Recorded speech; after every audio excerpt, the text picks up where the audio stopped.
علی رسولہ الکریم اما بعد فاعوذ باللہ من الشیطان الرجیم بسم اللہ الرحمن الرحیم واتقوا فتنة لا تصیبن الذین ظلموا منکم خاصہ واعلموا ان اللہ شدید العقاب، اور اس عذاب سے ڈرتے رہو جو صرف انہی لوگوں کو نہیں پہنچے گا جو تم میں سے ظالم ہیں، اور یقین رکھو کہ اللہ سخت عذاب دینے والا ہے۔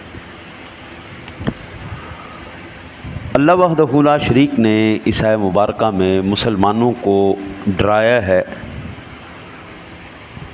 اور فتنوں آزمائشوں سے، عذاب سے، کہ اگر ظالموں پر عذاب نازل ہوا تو وہ صرف ظالموں تک محدود نہیں رہے گا،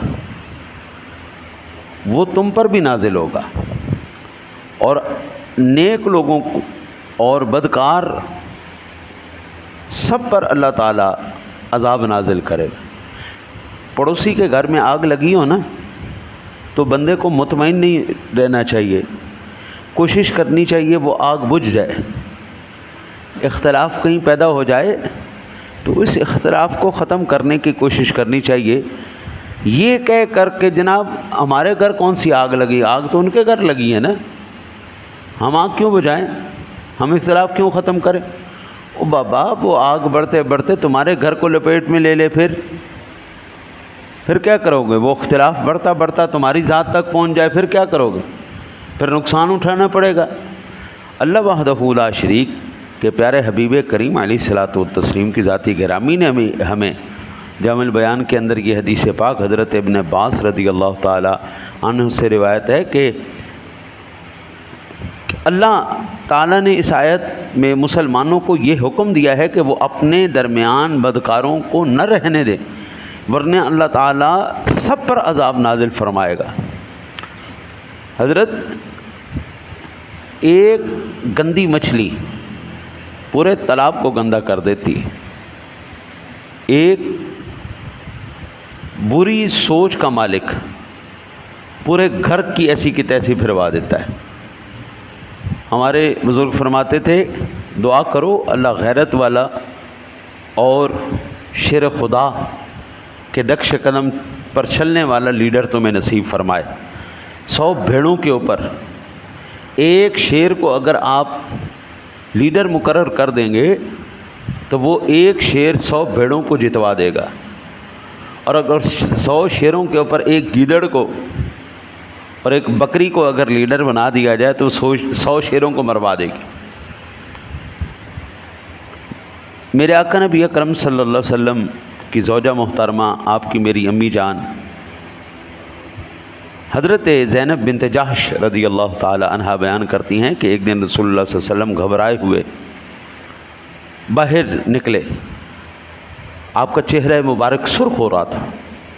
آپ فرما رہے تھے عرب والوں کے لیے اس شر سے ہلاکت ہو جو قریب آ پہنچا ہے، آج کا دن یاجوج ماجوج کے سوراخ کی وجہ سے فتح کر لیا گیا ہے۔ پھر آپ نے انگوٹھے اور انگشت کے شہادت کو ملا کر حلقہ بنایا اور فرمایا اس کی مثل۔ میں نے پوچھا یا رسول اللہ کیا ہم ہلاک کر دیے جائیں گے حالانکہ ہم میں نیک لوگ بھی ہوں گے؟ آپ نے فرمایا ہاں، جب بدکاری بہت زیادہ ہو جائے گی۔ یہ صحیح بخاری شریف میں بھی اور صحیح مسلم شریف میں بھی روایت موجود ہے۔ میں اکثر یہ جملہ عرض کرتا ہوں، برائی برے لوگوں کی وجہ سے نہیں پھیلی، برائی برے لوگوں کی وجہ سے نہیں پھیلی، اچھے لوگوں کے خاموش ہو جانے کی وجہ سے پھیلی۔ برائی کو بڑھاوا کس نے دیا؟ مجھے بڑی اچھی طرح یاد ہے، ہمارے گلی کے اندر ہم چھوٹے چھوٹے تھے، ایک بابا جی گزرتے تھے، ہاتھ میں ان کی چھوٹی ہوتی ڈانگی ہوتی تھی، بھائی کسی بچی کی، کسی عورت کی، کسی مائی کی مجال نہیں ہوتی تھی سر سے دوپٹہ اتراؤ، بابا دی ڈانگ سارے دے سر تے چل دی سی، بچی ہے سر پہ ٹم کر کے چلنی دوپٹہ لے، اچھا دروازہ کھلا ہے نا تو کھڑکا کے او کاکی بوا بند کر کے رکھیا کرو، اچھا جی بچے باہر کھیل رہے نا تو وہ کھڑکا کے او تانوں بچیاں دی فکر کوئی نہیں، بچیاں نو اندر کرو، اچھا جی او کاکی سر تے دوپٹہ کر، بوا بند کر وہ انہوں نے سارا، وہ بابا جی جب بھی نکلنا جی نماز کے ٹائم اکثر نکلتے تھے، یا جب بھی انہوں نے نکلنا تو پورے محلہ نے الرٹ ہو جانا بابا جی آ گئے۔ اچھا جی بابا جی گئے، پھر ہر شے آؤٹ ہو گئی۔ آج اگر ہم کسی کو، اب یہ عالم ہو چکا ہے ہمارے بڑے لوگوں کے نام بولنے کی وجہ سے، اب یہ عالم ہو چکا ہے اگر کسی کو آپ نصیحت کریں نا تو سیدھا منہ پہ کہتا ہے تو ماما لگ گیا میرا، تو چل اگے ہو۔ آج تو جناب گلے پڑ جاتے ہیں اور بغض رکھتے ہیں، کینہ رکھتے ہیں۔ اگر بابا تگڑا ہے، بات کرنے والا تگڑا آدمی ہے تو اس کا پھر دل میں بغض آئے گا۔ میرے آقا نبی اکرم صلی اللہ علیہ وسلم نے عرب کے لیے ہلاکت کہی۔ آج آپ دیکھ لیں عرب کے اندر آج سلما ہاؤس کھول گئے، عرب کے اندر جوئے خانے کھول گئے، شراب خانے کھول گئے، بیچز ہاؤس کھول گئے، ہاں جی۔ اور یار حیرانگی کی بات تو یہاں تک انتہا ہو گئی، وہاں کے مفتی بیٹھ کے جوئے خانوں کی افتتاح کر رہے ہیں، ہاں جی۔ اور ایڈوانس سٹی کے نام پر، نیوم سٹی کے نام پر دنیا کی سب سے فحش ترین قسم کی وہ سٹی بنانے لگے، اور ظلم کی انتہا ہے۔ 14 صدیاں پہلے نبی اکرم صلی اللہ علیہ وسلم کی ذات گرامی نے لات منات عزا کو حضور نے توڑ کے ان کو دفنا دیا، جلا دیا، ختم کر دیا۔ اب وہ اپنا ورثہ کہہ کے اس کو واپس لا رہے ہیں، اس کی دوبارہ وہاں پہ عبادت شروع ہوئی، اور یہ جناب قیامت کی نشانیاں پوری ہو چکی۔ حضرت برے لوگوں کے اوپر عذاب آئے گا، ہم خالی گھر میں بیٹھے تسبیح پھیرتے رہے نا جی اور ہم نے اقتدام کوئی نہ کیا تو سب سے پہلے عذاب ہمیں رگڑے میں لے گا۔ وہ حضرت انبیاء کرام علیہ السلام میں سے ایک کسی قوم نافرمان قوم کے اوپر نا جی اللہ تعالیٰ نے عذاب نازل فرمایا، فرشتوں کو حکم دیا سب کو تباہ کر دو۔ تو حکم فرمایا، عرض کی یا الہی آپ کے حکم کے مطابق ہم جا کے سب کے اوپر عذاب نازل کر دیتے ہیں، سب کو تباہ کر دیتے ہیں، لیکن مولا اس کے اندر ایک بڑا نیک آدمی، پرہیزگار آدمی بیٹھا ہوا ہے، صوفی آدمی بیٹھا ہوا ہے، تسبیح پھیرنے والا، پڑھنے پڑھانے والا بیٹھا ہوا ہے، تو یا اللہ کیا اس کے اوپر عذاب نازل کرنا ہے یا نہیں کرنا؟ وہ تو بدکار آدمی نہیں ہے، نیک آدمی ہے۔ تو ارشاد باری تعالیٰ سب سے پہلے اسی کے اوپر عذاب شروع کرنا۔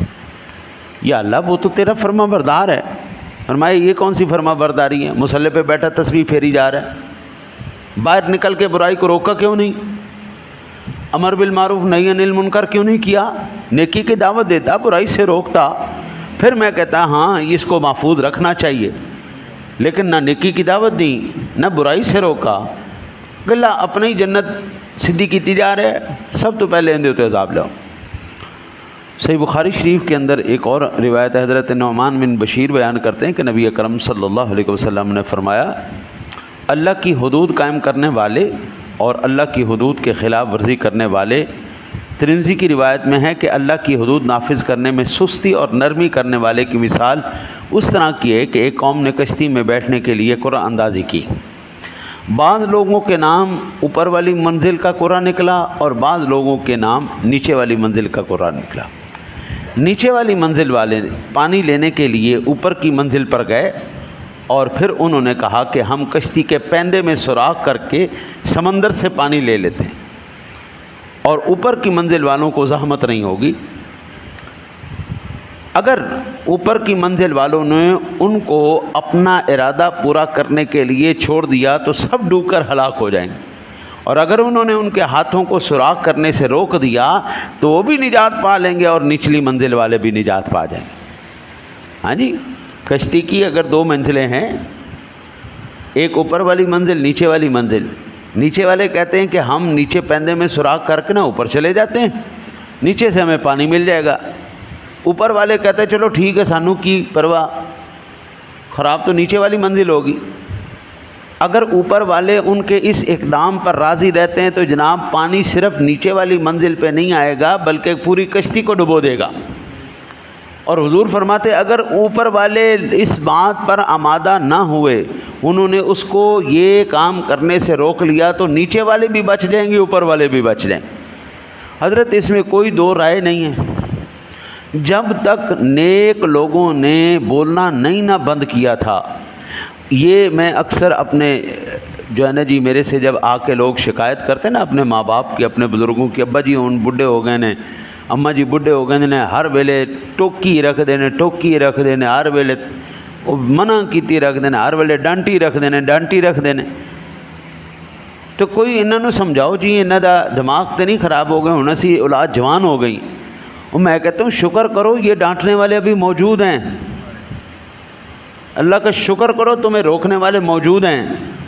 اگر تمہیں کھلے جانوروں کی طرح چھوڑ دیا گیا نا یہ بولنے والے, یہ مائی بابے گئے نا ایک دفعہ, بس پھر تباہی کے علاوہ اور کچھ نہیں ہے. پھر تمہیں کوئی اچھے برے کی تمیز کوئی نہیں سکھائے گا. پھر شیطان تمہیں جو برا چیز ہوگی وہ اچھا کر کے تمہیں دکھائے گا. برے آدمی کو کبھی اپنا برا فعل اچھا جو ہے نا جی وہ ہمیشہ اچھا ہی لگتا ہے, برا نہیں لگتا. چور آدمی جب چوری کرنے جاتا ہے کیا کہتا ہے, یا اللہ خیر کری وڈا ہی ہاتھ وجے. کرنے کیا جا رہا ہے, چوری, قتل کرنے والا, یا اللہ قتل کرن چلنا کامیاب کری. اب قتل کرنا یہ کوئی انسانوں والا کام ہے؟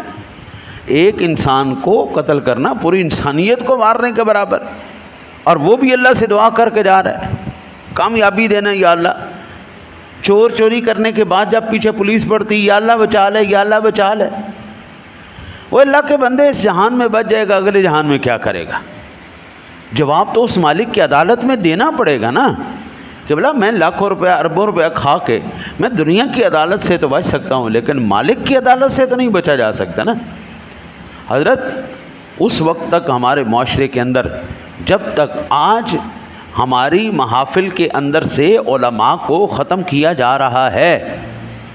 علماء کو کیوں ختم کیا جا رہا ہے؟ صرف نعت خوان, اللہ اللہ خیر صلی اللہ, نعت خوان آئے, انہوں نے پہلے سادہ نعت ہوندی سی, سبحان اللہ نی پورے دیے ٹھنڈیے ہواوے مدینے جا کے میرا بھی سلام آکھی, سادہ سادہ نعتاں, سبحان اللہ. ہاں جی, اور کیا بات ہے, لوگوں کے اوپر رکت آ رہی ہوں. پھر شیطان نے ان کو انگلی دی کہ جناب اس نعت خوانی کے اندر تھوڑا سا میوزک ہو جائے تو جو ہے نا جی تھوڑا اور مزہ آ جائے گا. پہلے ہو ہو ہو ہو شروع ہوئی ہے جی, وہ پچھو آوازاں لان والے پروگرام شروع ہے. پھر شیطان نے اور انگلی دیتی کہ نال تھوڑا جہا اگر ڈھولکی بھی ہو جائے تو کیا بات ہے. وہ ڈھولکی بھی شروع ہو گئی. پھر انگلاں دے اتنے چھلے آ گئے, پھر وہ ڈھول دے اتنے چھلے بھی بجن لگ گئے. پھر انہوں نے کہا ہوں جناب شیطان نے پھر انگلی کی تھی, ہوں تھوڑا جہا نچ کے بھی پروگرام ہونا چاہیے. ہاں جی, وہ آخے جی بلے شاہ نے نچ کے یار منائے سے, تو پہلے بلے شاہ تے بننا اور شاہ عنایت ورگا پیر تے لے آنا, پھر اس وقت دیکھیں گے حالات کیا ہیں. اچھا, اب جب علماء نے اس چیزوں کو منع کرنا شروع کیا نا, خدا کا خوف کرو اللہ واسطے, یہ کیا تم نے شیطانیاں بیچ میں ڈال لی. یہ دودھ والا ہے نا جی, اس کے پاس میں مسجد کا لوٹا اٹھا کے لے جاؤں نا, اس میں آدھا کلو دودھ ڈال دے, تو یہ دودھ والا ان پڑھ بھی ہے نا, وہ کہے گا مولوی صاحب خدا دا خوف کرو, یہ اللہ دا نور ہے, تسی مینوں کتھے کہندے وچ کہہ رہے ہو پاک دیا. ٹھیک ہے تسی مولوی صاحب ہو, لیکن خوف خدا کرو. پانڈا تے کوئی صحیح لے کے آؤ نا, کوئی گلاس لے آؤ, کوئی جگ لے آؤ, کوئی کولی لے آؤ, لیکن یہ کیا لوٹا اٹھا کے لے آئے. حضرت میرے رب سونے کے حبیب کی نعت خود ساز ہے, جب چھڑ جائے تو سبحان اللہ وہ تمام کے تمام دل کے سکون کے اسباب پیدا کرتے. اس کو کسی جو ہے نا جی لوٹے کی ضرورت نہیں ہے, کسی ساز کی, کسی سوز کی, کسی جو ہے نا دفلی شفلی کی, کسی کی ضرورت نہیں ہے. علماء نے منع کرنا شروع کیا. ان لوگوں نے کیا کیا, انہوں اگلی باری مولوی نے بلانا ہی نہیں, چلو بدعقیدگی شروع ہوئی. علماء نے منع کرنا شروع کیا, انہوں نے کہا چھڈو جی پر ہن ربیع الاول شروع ہونا, لے جی دیکھ لینا. ساری رات محفل نعت ہوئے گی, ایک بیان نہیں ہونا, ایک بیان نہیں ہوگا, نعت ساری رات ہونی. اور وہی نعت خوانی کے اندر یہ سارے معاملات ہوں گے, ڈک بھی چلیں گے, دفیں بھی بجیں گی, اور میوزک بھی چلے گا, خرافات بھی ہوں گی. اور پھر ظلم کی انتہا یہ ہوگی کہ وہ لوگ اس کو اپنے لیے باعث بخشش اور باعث ثواب سمجھیں گے. ظلم کی انتہائی. کیوں؟ علماء بتانے والے جو بتا رہے تھے انہوں نے ان کو بالکل مائنس کر دی, اور اپنے طرف سے یہ مطمئن ہو گئے, اور شیطان نے اور اچھی طرح اوپر